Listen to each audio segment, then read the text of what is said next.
Okay, let's look at concavity. All right, so here's the definition. We say function f is concave upward if the derivative is increasing, right? And also concave downward if the first derivative is decreasing, right? So here's a ballpark shape, right? Concave upward shape, so concave upward shape. All right, it's gonna look kind of like this. The graph is kind of curving up, so it should look kind of like this, right? If you look at the tangent line, right, so slope of the tangent line here and the slope of the tangent line here, right? So you can see that the slope of the tangent line, which is the first derivative, is getting larger and larger, because here slope is large negative and less negative. Now it's around here, it's going to be 0. Then slope of the tangent line is slightly positive, it's more positive. So you can see that derivative is increasing, right? So that's why this is the concave up shape. Basically the graph is curving upward. Then we say concave upward, right? Concave downward, so concave downward shape is going to look like this. So it's going to curving downward, right? If you look at the slope of the tangent line in the beginning, it's a large positive. It's going to be less positive. Around here, it's probably around 0. That's going to be slightly negative, and this is more negative. So you can see that derivative is decreasing, right? Then we have a concave down shape, right? So that's the definition, right? So we can relate second derivative and a concavity. This is a simple relationship, right? So if, right, second derivative is positive, right? Remember that if the second derivative is positive and its first derivative is going to be increasing, right? So by definition, we know that it's going to be original function is concave upward, right? So because second derivative is the derivative of f prime, right? So derivative is positive indicates that f prime is increasing, right? And the same way, if the second derivative is negative, then original function is concave downward, right? So second derivative positive means that the original function is concave upward. Second derivative negative means that the original function is concave downward, right? So it's an easy relation to remember.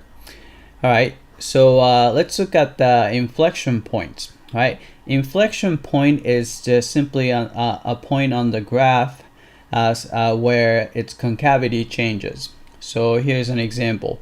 Let's say you have a graph which looks like this. All right, you see that there's here is concave upward, but somewhere around there it changes to concave downward, and somewhere around there it changes to concave upward, right? So this point is called the inflection point, and also that one is called the inflection points, right?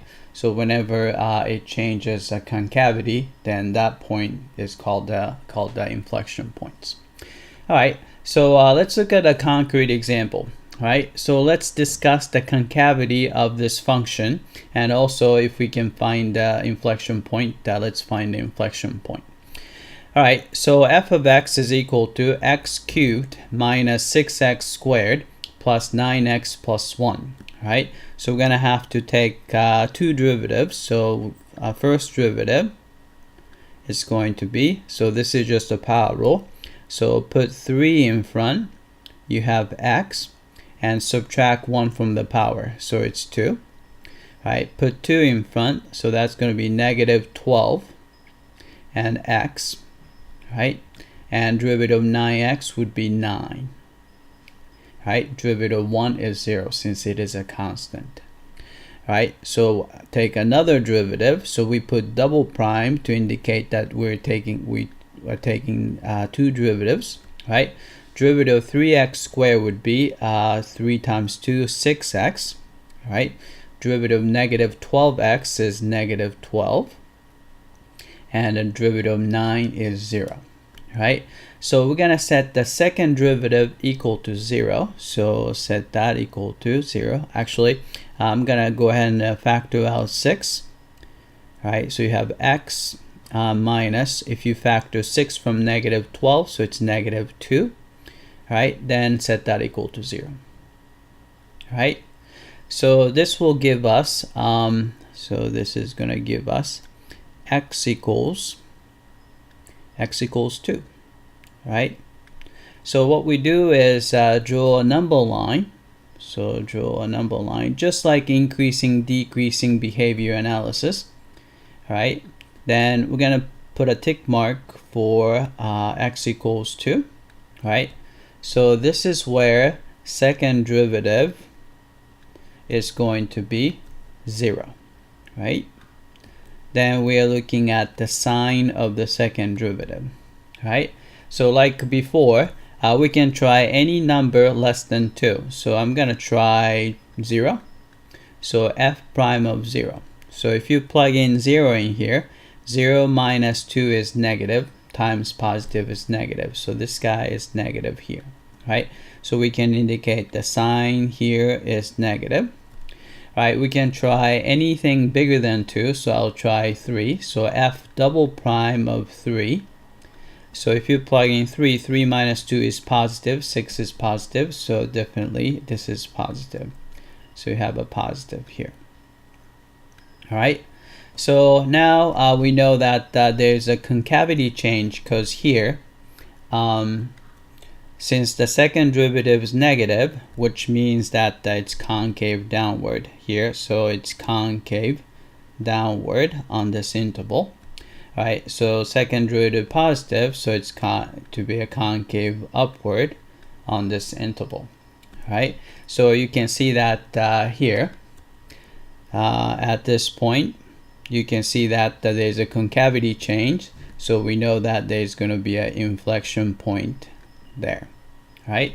So the answer is, so we should say, so therefore, right, we say f is concave upward on, right? So it's going to be positive, so it's going to be on interval from 2 to positive infinity, right? And a concave downward on, right, from negative infinity to 2, right? Then we can find inflection point. Inflection point is going to be, so it's got to be a point, so we have to provide the x coordinate and a y coordinate. We already know that the x coordinate is 2 right here, so we put 2, right? Then we just need to find the corresponding y coordinate. So all you have to do is plug x equals 2 into the original function. So it's going to be f of 2 is equal to, right? So it's going to be 2 cubed is 8, right? 2 squared is 4, times 6 is negative 24, right?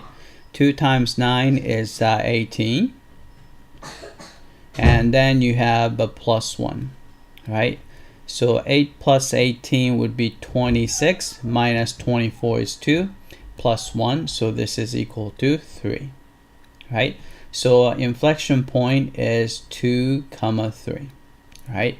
So this is the inflection point, right? And also we know the interval of concave up and the concave down. All right, that's it. I hope that this was clear.